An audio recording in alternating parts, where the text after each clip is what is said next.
Fala galera, sejam bem-vindos ao canal, e para mais uma história de terror. Se gosta desse tipo de conteúdo, não deixe de se inscrever no canal e deixar aquele like e ativar o sininho para receber notificações de novas histórias. Então bora para mais uma. O segredo da Condessa Bárbara. O homem, cuja estranha confissão será lida adiante, era filho de família veneziana. Digo era, porque, quando tive conhecimento do documento em questão, a criatura que a redigiu falecera poucas semanas antes, no hospício da ilha de San Servolo, onde o haviam internado há vários anos. Foi essa, sem dúvida, a circunstância que determinou o amável diretor daquele estabelecimento a me comunicar a ideia de existência dessa elucubração simpática. Ele já me conhecia como autor de uma pesquisa psicológica realizada no manicômio de Veneza, e isso tranquilizava quanto às minhas intenções. Sabia que eu não abusaria das confidências de seu falecido paciente. Copiei, pois, esse documento que hoje revelo ao público, pois sei que os episódios nele relatados remontam a cerca de 25 anos.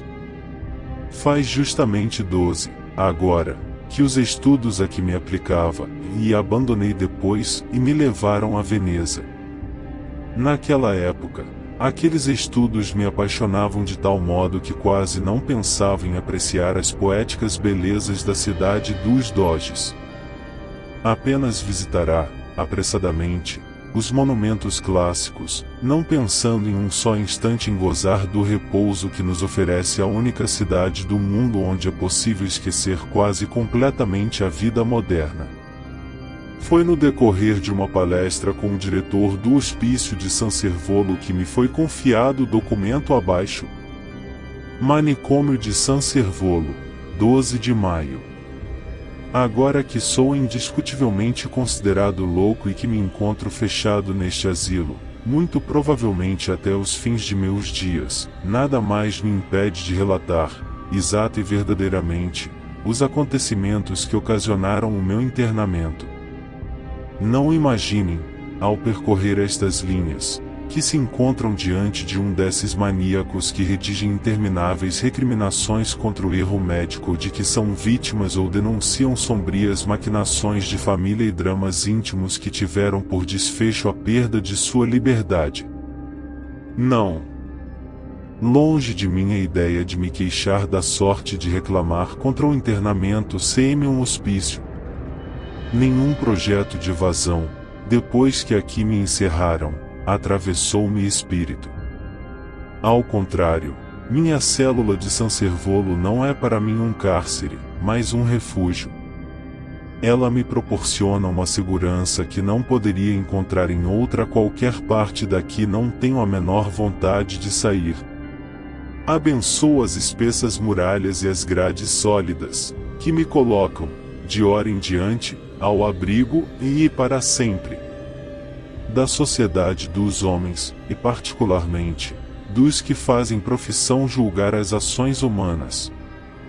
De fato, mesmo que estas linhas caíssem sob os olhos dos magistrados, seriam sem valor para eles e não constituiriam para mim perigo algum, pela boa e simples razão de estar eu, legalmente segundo os doutos da medicina, louco, completamente.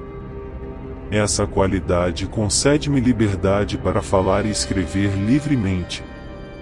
Minha loucura é minha salvaguarda. Assim, ao chegar aqui, tudo fiz para que meu caso se concretizasse. Rolei pelo soalho, fiz menção de querer estrangular um guarda. Era necessário e urgente assegurar-me da situação de doido, a fim de gozar em paz as vantagens que ela me confere. Porque, e os leitores já o adivinharam, por certo, e não sou um louco, mas fui vítima de uma horrorosa aventura, de uma dessas aventuras que parecem inverossímeis e às quais costumamos não dar crédito, mas são verdadeiras, embora ultrapassem o alcance de nosso fraco entendimento. Ouçam a minha e julguem. A primeira infelicidade de minha vida foi a de ter nascido pobre, a segunda, a de a natureza me haver criado preguiçoso. Meus pais são de boa origem, porém pouco favorecidos pela fortuna. No entanto, deram-me uma excelente educação. Fui, cedo ainda, enviado para o melhor colégio de Veneza, onde tive como companheiros filhos de boas famílias e travei relações com o jovem conde Odoardo Grimanelli, de quem falarei mais adiante. Terminados meus estudos de maneira não muito brilhante, meus pais puseram-me diante da contingência de escolher uma profissão. Nesse momento, minha maldita preguiça interveio. Era uma preguiça invencível e, nisso, sou um verdadeiro veneziano. De que serve ter nascido na mais doce cidade do universo, se é necessário trabalhar como em outra qualquer parte? Veneza sozinha já era, para mim, ocupação suficiente. Eu gostava de apreciá-la em seu presente e em seu passado. Teria, de boa vontade, empregado meu tempo visitando e estudando os velhos arquivos de sua história, mas, para isso, era preciso ter dinheiro, coisa que eu não possuía.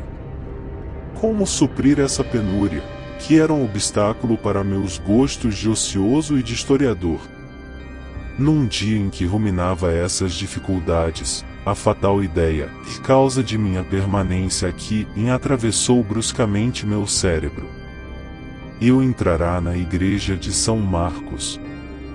Sentado em um banco, considerava os mármores preciosos e os mosaicos que ornam essa obra-prima das artes. Todo o ouro ali espalhado hipnotizava-me, toda essa riqueza berrante, que faz do interior da igreja uma gruta de sortilégios, agravava o sentimento de minha pobreza, quando, bruscamente, eu me recordei do conteúdo dos velhos papéis de Estado, que, na mesma manhã, eu folheara nos arquivos. Era um relatório de inquisidores a respeito de um aventureiro alemão chamado Hans Glucksberg, que pretendia possuir a arte da transmutação dos metais. Estivera operando em Veneza na segunda metade do século XVIII, onde tivera inúmeros adeptos. Nesse instante, uma espécie de deslumbramento aniquilou-me. A abóbada de ouro de São Marcos começou a rodar sobre minha cabeça e sofri um curto desmaio. Se esse maravilhoso segredo existira, por que eu não o encontraria? O alquimista devia ter deixado algum depositário. Devia ser possível encontrar-lhe vestígios, chegar até o detentor do segredo e obter, por minha vez, a lucrativa iniciação. Minha resolução estava tomada. Obtive de minha família novo prazo e mergulhei febrilmente no estudo das obras de ocultismo e tratados de alquimia. Estava convencido de que o poder de fazer ouro não era uma fábula. Hans Glucksberg o possuíra. Devia ter comunicado a fórmula a alguns de seus adeptos venezianos.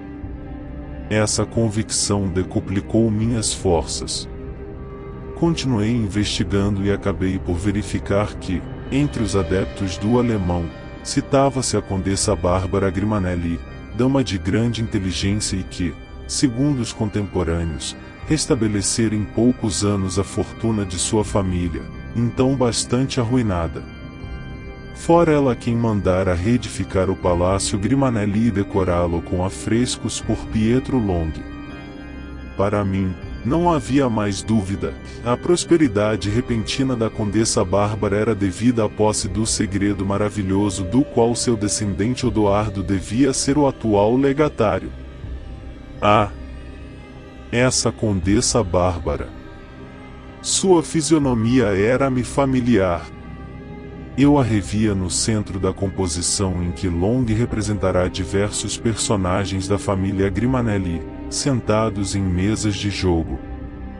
Essa pintura era admirável, com figuras do tamanho natural.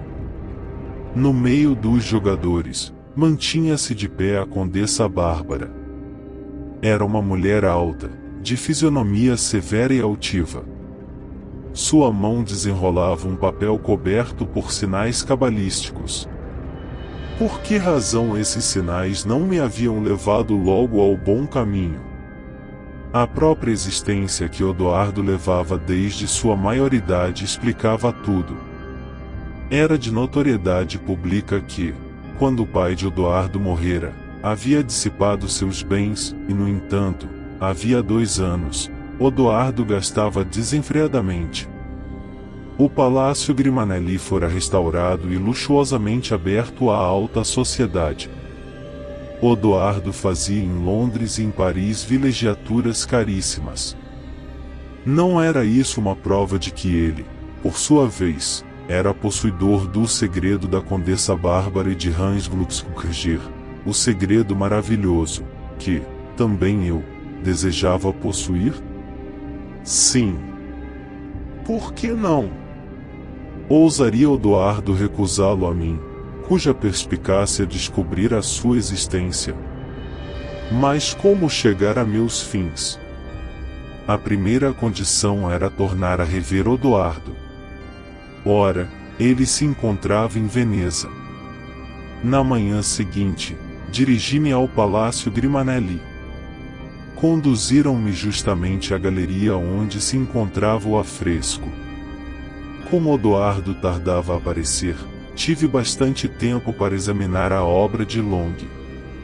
Um só personagem me interessava, a Condessa Bárbara. Confesso que, ao fim de alguns minutos, estremeci sob seu olhar duro e ameaçador. Sua mão parecia apertar com cólera o pergaminho e querer ocultá-lo de olhares indiscretos. A entrada de Odoardo interrompeu meu raciocínio. Odoardo recebeu-me com amizade. Falou-me em sua recente viagem a Londres, depois interrogou-me cordialmente sobre mim mesmo. Então, estava eu, finalmente, resolvido a escolher uma profissão? A essa pergunta, respondi evasivamente, aleguei, para justificar minha indecisão, meu gosto pelos trabalhos de arquivos. Odoardo ouvia-me com benevolência. Evidentemente, para ele, as viagens, o jogo, os prazeres, eram as únicas preocupações admissíveis. Sim, eu compreendia isso. No entanto, as pesquisas de erudição não deixavam de ter interesse. Assim, ultimamente, por exemplo, eu descobrira curiosos detalhes sobre sua antepassada, a Condessa Bárbara. Assim falando, apontei para o retrato. Odoardo pareceu ligeiramente embaraçado, depois desatou a rir. Essa é boa. Estou certo de que descobriu algumas aventuras de minha respeitável ancestral. Ah, vocês eruditos são todos iguais. Imagine que, ultimamente, em Paris, apareceu uma brochura em que um jovem pesquisador francês pretende ter descoberto uma correspondência das mais comprometedoras entre a condessa e o aventureiro Casanova de Sengal. Espreitava-me de soslaio. Por minha vez, desatei a rir. E, meu caro, isso não me surpreenderia. Pode muito bem ser que Casanova tenha contribuído para a iniciação de sua antepassada nas manipulações de alquimia e magia. Veneza, naquele tempo, estava cheia de cabalistas. Chegavam de países distantes, em profusão. Odoardo não ria mais. Parecia presa de um visível mal-estar e desviou bruscamente a conversa. Voltou ao assunto de minha carreira, considerando urgente que o escolhesse. Ofereceu-me mesmo auxílio com suas relações. Se eu necessitasse de alguma coisa, estava à minha disposição. E, assim falando, fazia, discretamente, tilintar no bolso do colete algumas moedas de ouro. Pobre Odoardo! Não era isso que eu desejava. O que eu queria era o maravilhoso segredo da transmutação de ele que era, certamente, possuidor. E eu estava certo de arrancar-lhe, por bem ou pelo emprego da torça. Só me restava achar o melhor meio, por persuasão ou por violência. Empreguei várias semanas no estudo desses meios. A cada dia, eu passava longas horas a meditar em uma gruta de ouro de São Marcos. Muitas vezes, tomava uma gôndola e fazia-me conduzir ao ponto mais deserto da laguna. O silêncio dessas águas mudas é propício à reflexão. Foi em uma noite, em que minha gôndola corria ao longo das velhas muralhas da ilha de San Servolo, que engendrei o plano decisivo.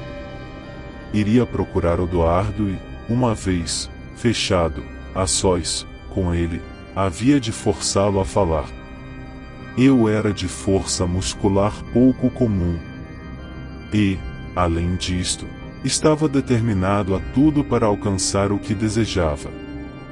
Tive que esperar a volta de Odoardo, que fora a Roma a fim de assistir a uma representação teatral. Enfim, o dia fatídico chegou. Odoardo devia receber-me às 6 horas. Às 5:30 dirigi-me para o Palácio Grimanelli. Todas minhas disposições tinham sido tomadas. Tinha em meu bolso uma mordaça e um pequeno rolo de corda, fina e sólida, não esquecendo meu revólver. E estava calmo. Uma só coisa me preocupava. Odoardo iria me receber em sua sala para fumantes ou na galeria das pinturas.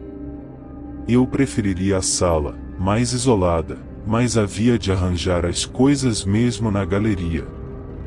Fosse como fosse, estava certo de vencer. Odoardo não me oporia grande resistência e, uma vez revelado seu segredo, havia de me perdoar até mesmo o extremo a que chegará meu processo. Foi com esses sentimentos que cheguei ao Palácio Grimanelli. Foi à galeria que o criado me conduziu. Odoardo ali estava, diante da pintura de Long, que parecia examinar com tanta atenção que pude chegar junto a ele sem ser pressentido. Antes que ele pudesse dar um grito, foi amordaçado e amarrado. Então enxuguei a fronte, empunhei o revólver e comecei a lhe explicar o que queria. À proporção que eu falava, Odoardo ficava pálido, cada vez mais pálido. Era de se jurar que não me estava ouvindo e o seu olhar se mantinha voltado para a parede. Maquinalmente, eu me voltei a fim de ver o que tanto o interessava ali e o que vi foi tão terrível que meu revólver me caiu das mãos e eu fiquei petrificado pelo terror. Lentamente, mas com um movimento firme e seguro, a figura da Condessa Bárbara animava-se. A princípio foi um dedo que se moveu, depois, a mão, o braço. De súbito, ela voltou a cabeça. Vi o tecido de sua roupa mover-se. Ela caminhava, afastava-se da parede onde o pintor a colocará havia 150. E o lugar que ela ocupará no quadro ficava em branco. Não havia dúvida. A Condessa Bárbara vinha defender o segredo pelo qual vendera sua alma ao demônio. Veio até junto de mim e senti sobre meu ombro uma mão gelada. Quando recobrei os sentidos, estava deitado num leito ao qual me haviam prendido com uma sólida correia. A um canto, Odoardo conversava com um cavalheiro de barba grisalha que, soube depois, era o diretor do hospício de San Servolo. À minha cabeceira, meu pai e minha mãe choravam. E, pelo que disseram, soube que me julgavam doido. Ah, ainda bem. Ainda bem. Ali, nem a polícia nem a condessa viria tomar-me conta por meus atos. Tinha já esquecido esse curioso documento quando, no mês passado, fui passar uma quinzena em Veneza. Um dia, um amigo, Jules de Escoulac, convidou-me a ir ver as pinturas no Palácio Grimanelli. Esse nome fez-me recordar o estranho caso do interno de Sanservolo e apressei-me a segui-lo. Chegando à famosa galeria, Descoulac fez-me admirar a pintura de Long. E disse-me: é uma pena que essa pintura tenha sofrido uma avaria. Uma das figuras desapareceu quase por completo. Um acidente incompreensível. Alguma infiltração de umidade na parede, talvez. Olhei para a pintura e reconheci a figura que faltava. Segundo a descrição do logo, era a Condessa Bárbara.